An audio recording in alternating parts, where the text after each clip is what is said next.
Hello, can you hear me? Yes, ma'am.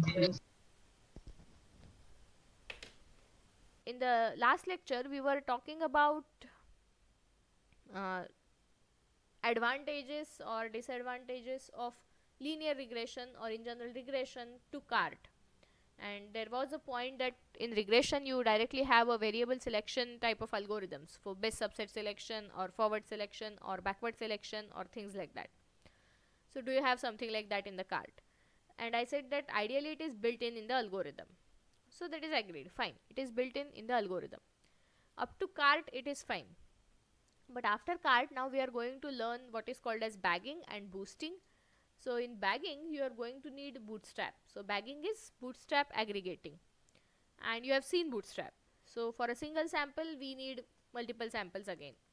So in bagging, instead of creating one tree, you actually create say 200 trees. Now if you are creating say 200 trees and suppose you have say 10,000 variables, then your computer is going to crash down. A normal computer is going to crash down. It cannot handle 10,000 variables first, and that to 200 times, it becomes a big headache. Now, why do you have 10,000 variables? Would be an obvious question. Correct. So, anyone does anyone know an example where you might have abnormally large number of variables? 10,000 is just a random number. It's arbitrarily large, what I mean. Yes, ma'am. In one of the internships I did on that was for the power plant situated at Maithon. There, I faced like it had more than it. It had almost 665 variables Okay. actually, What and can you based. name? Can you name some of the variables? Ma'am, that in that power plant they had some machine that is known as the boiler machine, Mm-hmm. and that machine was not working swiftly. Mm-hmm. So that machine was having some subparts inside it. Mm-hmm. So the name of the variables were nothing but those subparts. Okay. Uh, mm, okay, yeah, Correct. and the reading of the subparts were given on that in Okay. that data set. Okay. Yes. So you have a complicated machine where hundreds of subparts are there and you are taking reading on each of them. Okay. Anyone else? Yeah. More than, I mean, something like and say and 1,000. ma'am, it consisted of more than I think it consisted of almost 1 lakh data points. So number of rows was 1 lakh and number of columns was around 665 or something like that. Yes, 665, yes. Okay. What about others? It does not have to be the data that you have actually analyzed. Have you just heard of some data which could possibly be big? Especially I'm interested in p being large.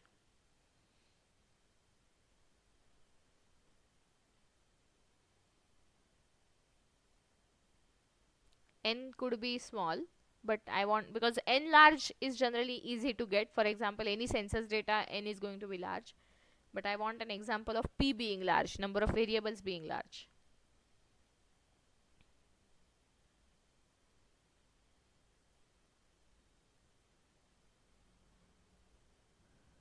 Any rough idea about which fields could possibly be or which domains could possibly lead to such data?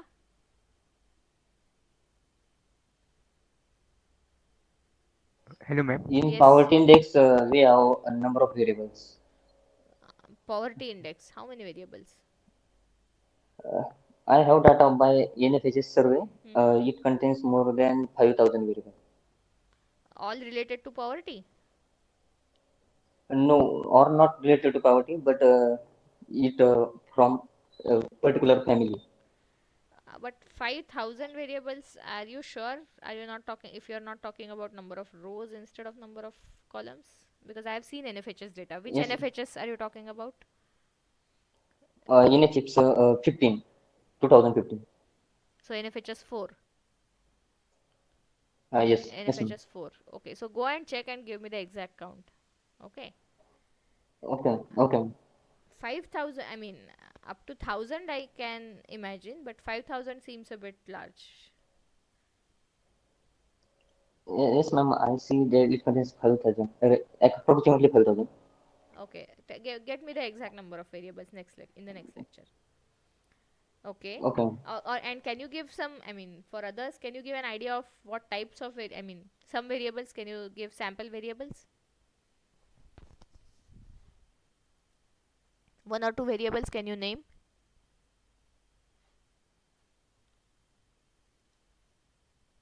Hello? Am I audible? Yes, ma'am. Yeah. Number of people living in the family, Mm-hmm. and No, but why there is such a huge number of variables? That's what exactly I want to know. I mean, that's what exactly I want others to know. See, in Kushal's case, it was clear that you have a big machine where there are, say, so many subparts, hundreds of subparts. Fine. So here in NFHS, what exactly increases the count?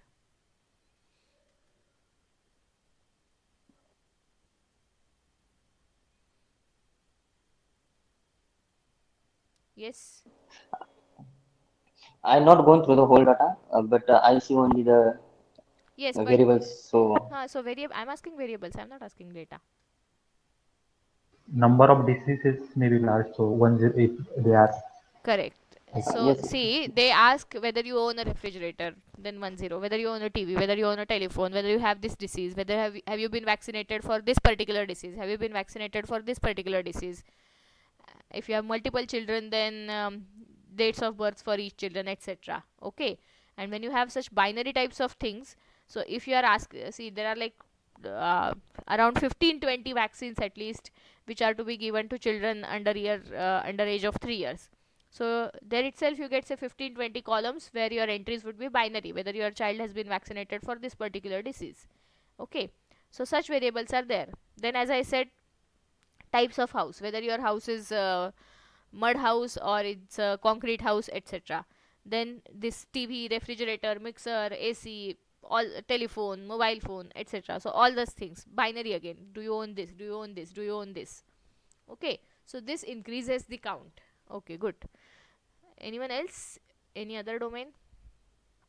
So we have two domains. One is demography type of thing, another is industrial. Any other domains? medical. Okay. Tell me exact thing. Okay. I was actually working on a data Mm-hmm. of soft drink consumption and effect of it. What consumption? Sorry. Soft drink Soft drink consumption consumption. Okay. and effect of it with various other factors like milk products and different soft drink companies also. Okay. And in that there was columns like for each soft drink there was uh, how many times do you get soft drink, how many ml, and Okay. all Okay. and Okay. all these impact on our composition of body like Okay. vitamins and bone density and all that. Okay. So for I mean there are multiple measurements related to the person's physical status and multiple Yes, measurements related to the soft drink consumption. yes, ma'am. Okay. Okay. Good. Any other?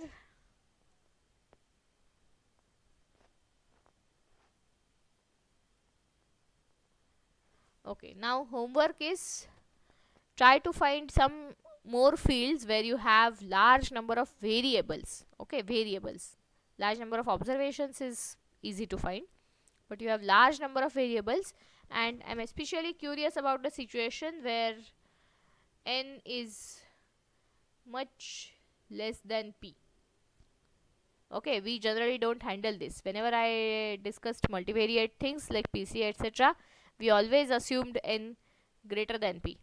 But now I am asking you to find out situations where generally n is much less than p and p is huge. Okay, above 10,000 or something like that.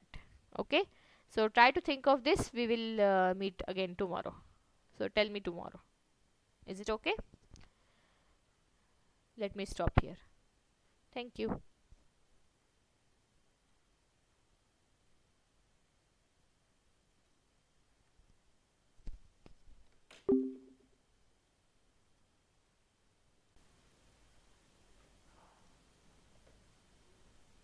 Ma'am, there was this data set. I didn't understand the complete meaning of the parameters, but it was a gene expression data set.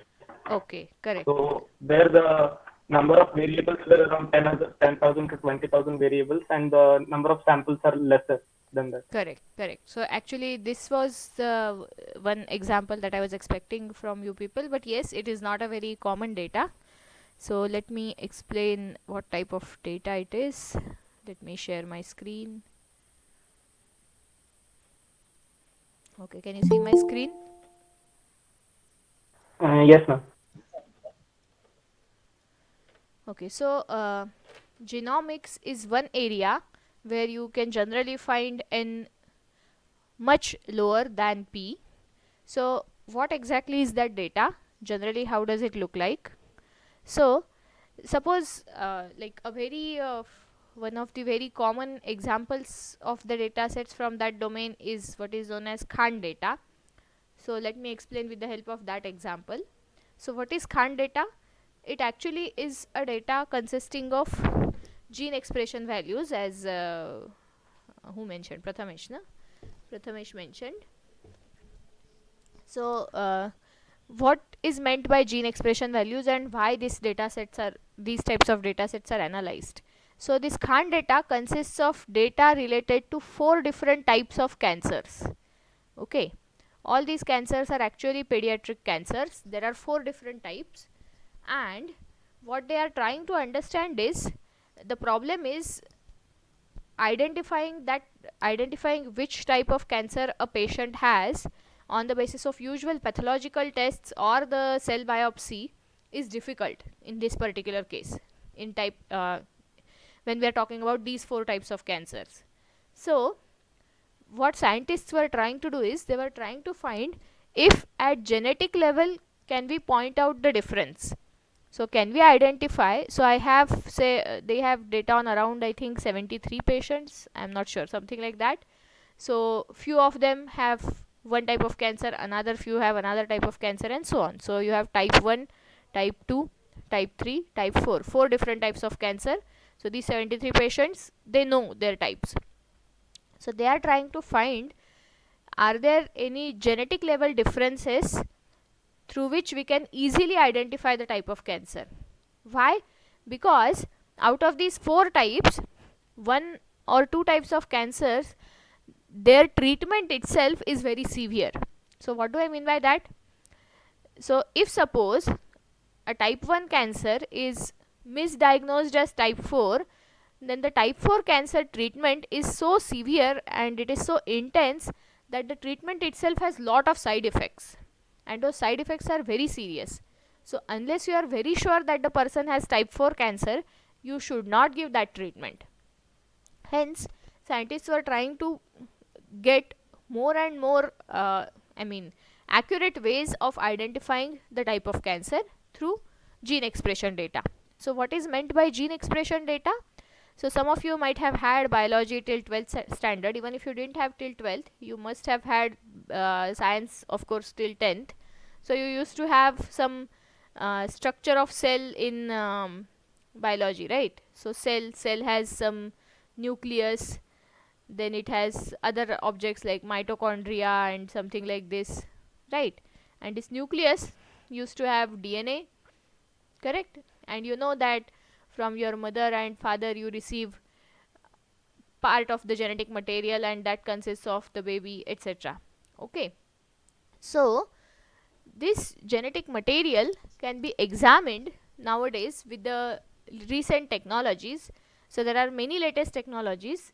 One of the oldest technology is known as microarray technology. So what do they do? So you have a slide, okay, you have a slide. On that slide you have some pre-printed spots, okay, pre-printed spots, and then you drop the genetic material on these spots, and on the basis of which type of binding occurs, you can try to read which genes are more active, which genes are suppressed. So what happens in diseases sometimes, that those diseases, for example diseases like cancer, you know cancer is caused by multiplication of cell, right?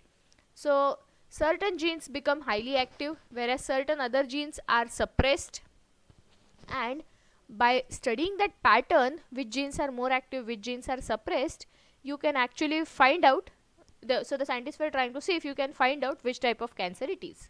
So what is my N here and what is my P here? So the variables that I have are generally the genes. So gene 1, gene 2. So you have lot of genes in human beings. So suppose I collect data on 20,000 genes which are possibly relevant. Okay. And I have person 1, person 2, person 73. Now ideally these are my variables, because I know that there is a correlation between these values. So each person has his own 20,000 genetic expression values recorded. So these are my observations. Remember, I have written the data in a transposed form. Normally we have observations as rows and genes as columns, I mean variables as columns. Here I have written the data in the transposed form because this is how generally microarray data is represented. That is their convention. But then my N here is simply 73, whereas P here is maybe 20,000, or sometimes even more than that, 30,000, 40,000, something like that. Okay, so N is far less than P, and in such situation most of our traditional methods have problems. Okay, so what do people do? So in general, when you are in this setup, or as I said, in algorithms like random forest etc., if you have too many variables, then your computational power may not be sufficient to handle those many variables simultaneously. So in all such cases, ideally before going to an algorithm, we should perform what is known as feature selection. Okay, means we should identify which variables are of use to us and we should deal with only those variables. Let me refer to our CART discussion again. So while discussing CART, we said that in regression there are methods like best subset selection etc. But in CART, the algorithm itself tries to find out which variables are useful and uses only those variables.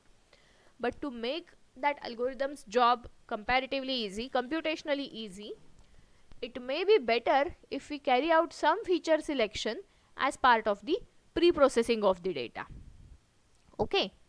Now when I say feature selection, there are two types. One is of course manual. So you manually see which variable is of use to you, which variable is of no use to you, and you discard the variables which are of no use. You might have some knowledge from the domain. For example, yesterday we talked about that eBird data, and I said that okay, so if you have we had a count of birds and we realized that the count is not going to be useful because the count is not actually believable variable. You could have counted same bird multiple times. So we discard that variable. So this is an example of manual feature selection where you have some insight about the data and that tells you that this variable is of no use to you. But then most of the times you may not even realize after just reading the variable name whether that variable is going to be useful. For example, here in microarray data, now I have 20,000 genes and technically all the variables are of similar type. Each represents expression values for one gene, and I don't know which gene is going to be useful for me. Okay, so you need some statistical way of identifying useful features, correct? So what are the ways that can be what are the ways that can be used to identify which variables are useful? So we are going to talk about each case separately. So one case, x and y both could be continuous as well as discrete, we know, right? If y is discrete, we call it as a classification problem. If y is continuous, discrete means I want to say categorical. Okay, let us talk about categorical. So if y is categorical, then we say it's a classification problem. If y is continuous or count, then we say it's a regression problem. If x is categorical, then we say it's a categorical predictor. If x is continuous or count, then we say it's a count or continuous predictor. Okay, so in all four cases we have to see how feature selection can be done by using very basic statistical tools. See, I have always been saying that just because you are learning fancy algorithms doesn't mean you should forget what has been done in statistics so far. Okay, so now this is one stage where basic statistics that you have learned could actually be useful. Okay, so how do they handle such situation in microarray data? Now, as I said, these person 1, person 2, person 73, they have, each of them has one type of cancer. So suppose first 10 people have type 1 cancer, it is known to me. Then another set of people have type 2, then type 3, and then remaining set has type 4. Now we are trying to see if all these genetic values can predict the type of cancer. So this becomes a classification problem, correct? Because I have to classify the observations into 4 types: type 1, type 2, type 3, type 4. So this becomes a classification problem. Now, how do I know which genes are useful in this classification problem? So very first thing in such scenario is exploratory data analysis. Okay, so what do I do in exploratory data analysis? I am sharing my screen, right? Hello. Yes, ma'am. So what do I do in exploratory data analysis? So suppose I take gene 1, I want to check whether this is useful. What I can do is, I have, Yes, ma'am. yeah, I have people from type 1 group, I have people from type 2 group, type 3 group, and type 4 group. What I can do is, from type 1 suppose I have say 15 people, then from type 2 suppose I have 32 people, then I have say 18 people here, and I have say 8 people here, right? Is the total 73? It seems so. Okay, now it means that for each gene I have 73 values, 15 values coming from type 1 people, 32 values coming from type 2 people, and so on. So I could possibly draw a box plot of these values, and if the box plots show some such pattern, okay, so suppose box plot turns out to be this, then what does it mean? Yes, what does it mean?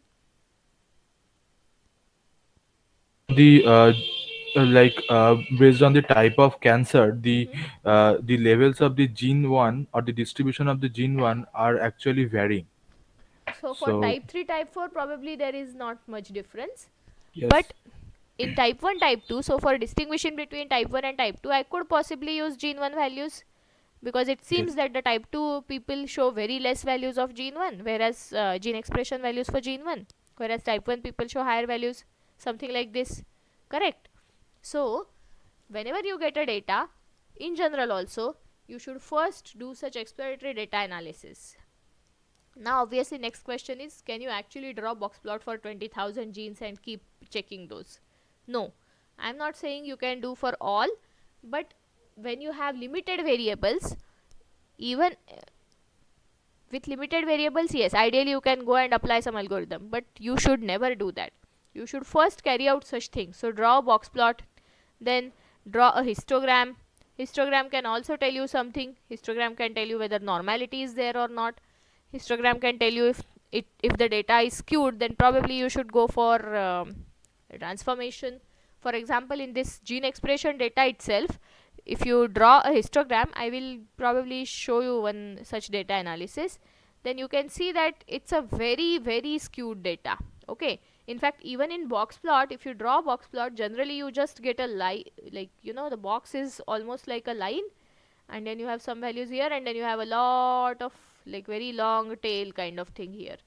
Okay, so you need transformation. So in gene expression data, generally they transformation to the base 2, log transform to the base 2, and then it actually becomes visible like a box, or then it becomes more or less symmetric. Okay, so for checking whether such transformations are needed, even if you have limited variables, even if you are not planning to do variable selection on your own, even if you are going to let the algorithm do the variable selection, you should always carry out exploratory data analysis, because that gives you a feel of the data. So for example, this told you that yes, gene 1 should probably be useful in distinguishing between type 1 and type 2, so that when finally your analysis yields some result, when your algorithm gives you some result, you can decide whether it is really making sense or not. And when you want to explain your results to a layman, these graphs are going to be more useful. So you present a random forest, fine, but random forest is not interpretable. That person doesn't really care. But you can tell them, see, You should always collect gene 1 data when you want to distinguish between type 1 and type 2 people, because see, this is the difference. This is obvious. Okay. So exploratory data analysis should always be carried out before applying any algorithm. I know most of you feel that this is, very childish stuff. You learn this in BSc first year, etc. But this is absolutely essential, especially when you want to understand your results and explain them to a layman. Okay. So, okay. But then what do you do when you have 20,000 variables? You can't really draw 20,000 into 4. That is 80,000 box plot and then decide what is good, what is bad. I mean, what is useful, what is not useful. So what do? You use the statistics, further things in statistics that you have learned, and of course you use computer. So now let me focus on one gene. Okay.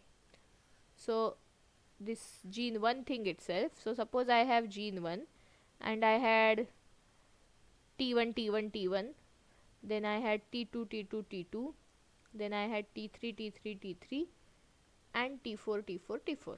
Correct? I have such values. Total I have 73 values. So whatever is captured in this box plot, I will try to make it more formal, and I'll try to make it slightly mechanical so that I don't have to read the box plot every time. So what can I do?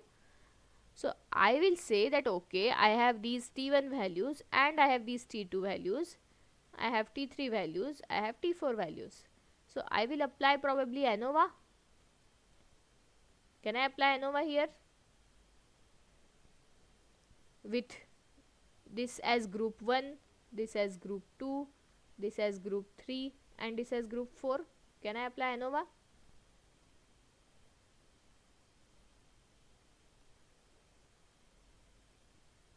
Just for gene 1 I am saying. Am I audible? Yes, ma'am. Okay. So yes was for audibility or applying ANOVA? Yes, ma'am, we can apply. Okay. What about others? For both. Okay. What about others? What are the assumptions of ANOVA?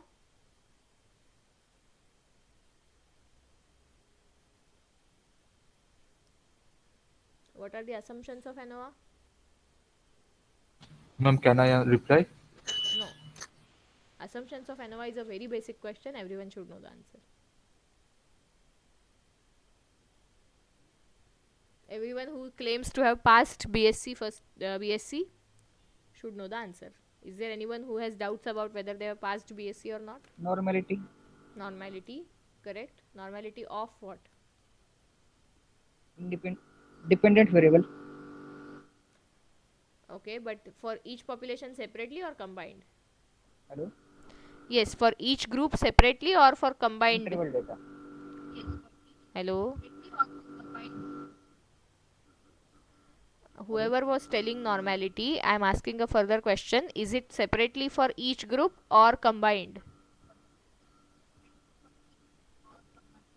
Separately. Separately, okay. Normality of each group, that is what he is saying. Who is it? May I know the name? Yogesh. Yogesh, okay. Yes, what others? What in other assumption? Anyone else? Variance among the group should be equal. What do you mean by variance among a group?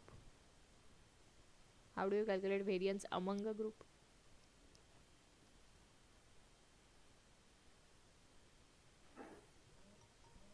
Okay, how do you calculate variance that you want to check whether it is equal or not?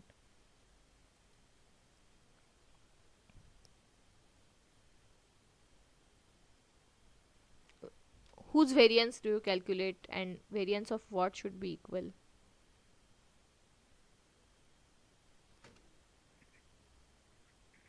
Variance of those G1, G2, G3 and G4.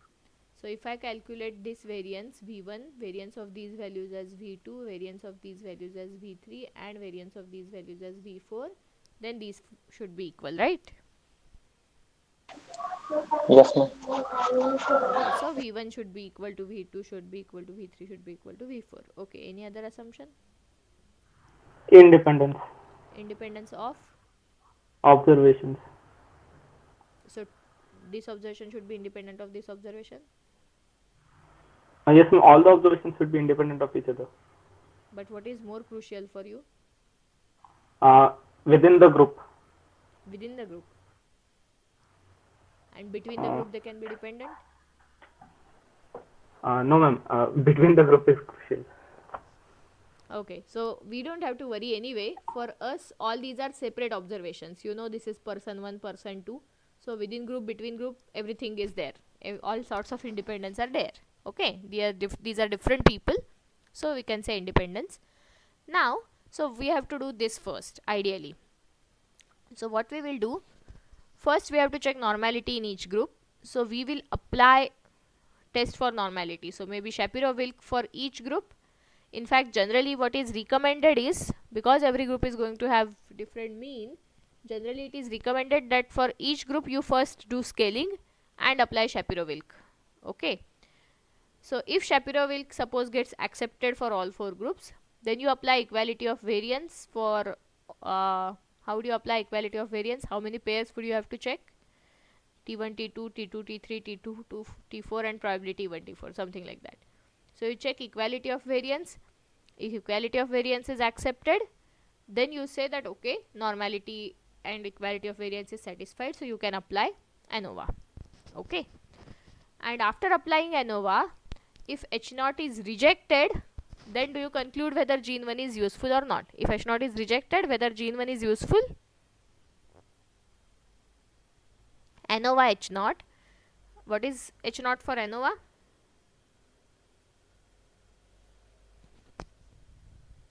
Ma'am, No, whether not you. What is H0 for ANOVA? Not you, not Pushkar, not Prathamesh. Ma'am, mean of each distribution is equal. Mean of each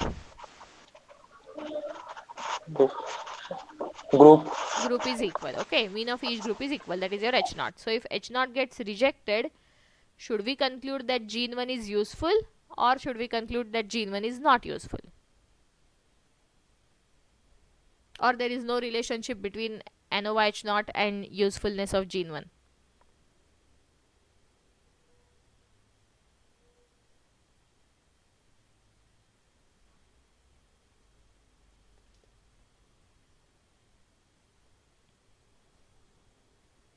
Yes.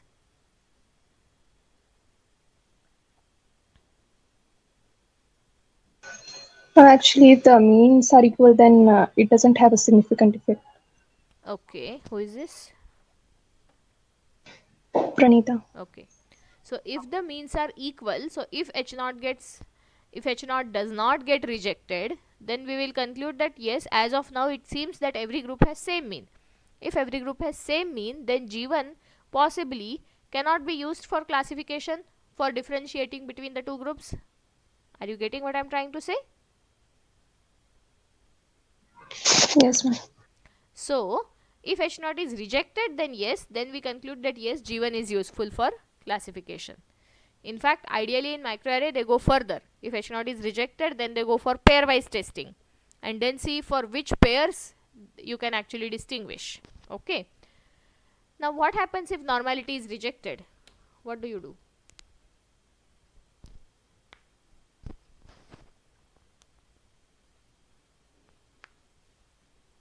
What do you do if normality is rejected?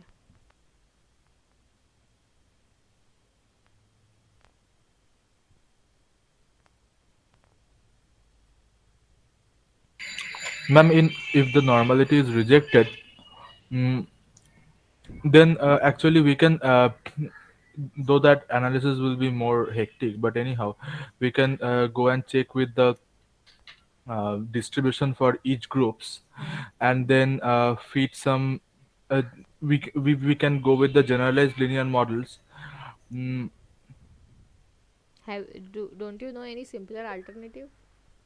Symmetry is there, normality is not there. Don't you know of any simpler alternative? okay. Others?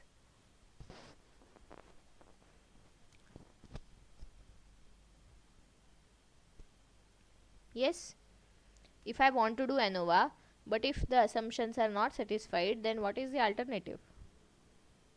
Then ma'am, we can go with the outlier test and all something like that, What is or out? we can. But I don't want to find outliers.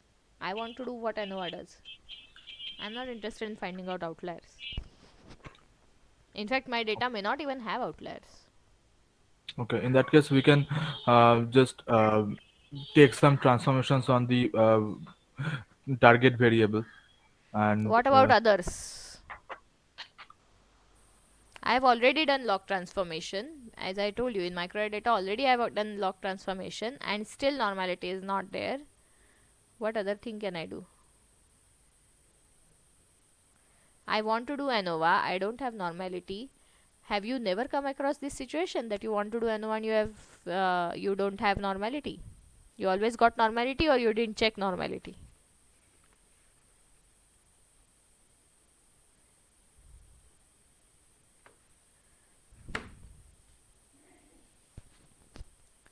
Yes.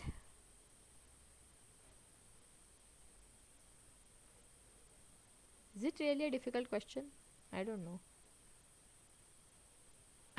Box-Cox transformation.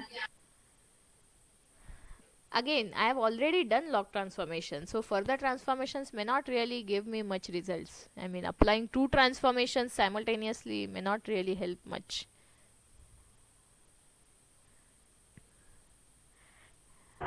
Ma'am, here we could go for non-parametric testing like Correct. Kruskal. You can go for non-parametric testing. Why did you learn non-parametric tests? Non-parametric tests are useful when you don't have normality, but you have fair enough symmetry, not too bad, I mean, not too highly skewed data. You can go for Kruskal-Wallis. See, as soon as I say ANOVA, the second name that should pop into your mind is Kruskal-Wallis. Correct. So you could go for Kruskal-Wallis instead of ANOVA, and then you get the same thing. If suppose normality is accepted, but equality of variance is not accepted, then you could still go for Kruskal-Wallis, or you could go for what is known as Welch approximation of ANOVA. So it has better efficiency than Kruskal-Wallis.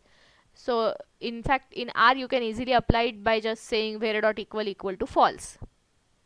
Okay. So is it clear what I am trying to do here in all Yes, this ma'am. discussion? Yeah. So by applying either ANOVA or Kruskal-Wallis or the Welch approximation of ANOVA, we can identify whether G1 has different means across the four types or G1 has same mean across the four types. If G1 has different means, then we would conclude that yes, G1 is probably useful in classification. So we retain G1 in further analysis. Okay. And now this I have to do for all 20,000 genes. Okay. This I have to do for all 20,000 genes. Now how do I do it for all 20,000 genes? I have suppose the data in this format. I write a loop which runs 20,000 times, and every time it picks up one row, applies ANOVA or Kruskal-Wallis or this whatever you want to apply, and then keeps the stores the p-value, and finally we can list which variables have p-value less than 0.05. Is it okay? So generalizing Yes, from ma'am. generalizing from 1 to 20,000 is just a matter of writing a code. So you don't have to actually manually do anything. Now here, because I had 4 groups, I went for ANOVA. If instead of 4 groups, if I have only say 2 groups, then my life is further simple. I can go for t-test. First check the assumptions, then go for t-test. If the assumptions are not satisfied, then I go for Mann-Whitney test. Correct? And then the rest of the part is same. If whatever genes are found to have significant significant difference across the two groups, those genes would be useful for classification. Other genes will not be useful for classification. Okay. So this is one approach from basic statistics which can be used when you are dealing with classification problem, but your regressors are continuous. Okay, your regressors are continuous. Even if they are count, you can go for non-parametric tests. Okay, ANOVA would not be ideally a good solution for count data unless the range is very high, but non-parametric tests could be used even when your X is count data. Is it clear? So one situation we have dealt with for variable selection is when y is categorical, that is you have classification problem, and x is either continuous or count. Okay. Now what can I do?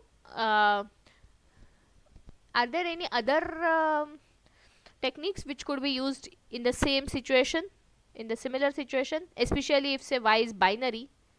Are there any other techniques from statistics that you have learned so far that come to your mind? If say y is binary.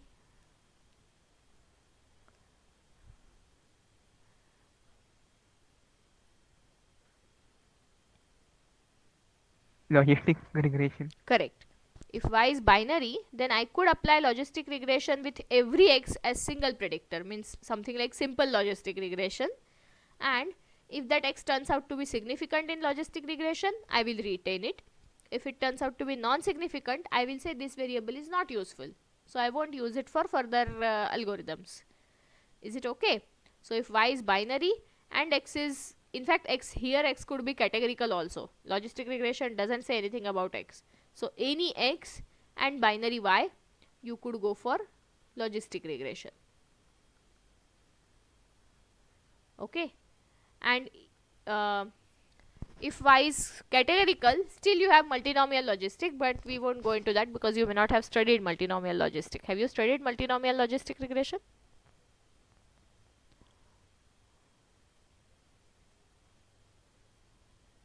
Man, I have studied from the Agrestes book. Okay, no. In the class, have you studied? Probably not. No, ma'am. Okay, so we won't go for that right now. Fine. So if y is binary and x is anything, so either categorical or count or continuous, anything we could apply. So what we will do is, for every row, so we have binary y. Okay, so I have y equal to 0, and then I have y equal to 1, and then I have different rows r1, r2. So for every row I apply logistic regression. I check whether that particular regressor is significant. There is only one regressor, so I check if it is significant, then I retain that variable. If it is not significant, I remove that variable. Is it okay? So we are handling the case where y is categorical and x, if x is continuous, you can go for ANOVA t-test as well as logistic. If x is categorical, then you can't go for ANOVA t-test, but you can still definitely go for logistic. Okay so far?